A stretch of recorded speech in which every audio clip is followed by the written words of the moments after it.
ഇന്ന് നമ്മളെ ഒരു കല്യാണത്തിന് പോകുകയാണ്. ഇതിങ്ങനെ കുലുങ്ങിയിട്ടൊന്നും എടുക്കാൻ പറ്റുന്നില്ല. ഇതെൻ്റെ മൂത്ത മോനാണ്, ഇതെൻ്റെ രണ്ടാമത്തെ മകനാണ്.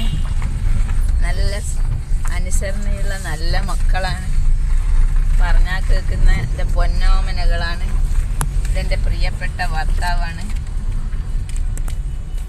സുന്ദരനും സുമുഖനുമായ ഭർത്താവാണ്. ഇത് അദ്ദേഹത്തിൻ്റെ ഭാര്യയാണ്. നമ്മൾ ശരത്തേട്ടൻ്റെ വീട്ടിൽ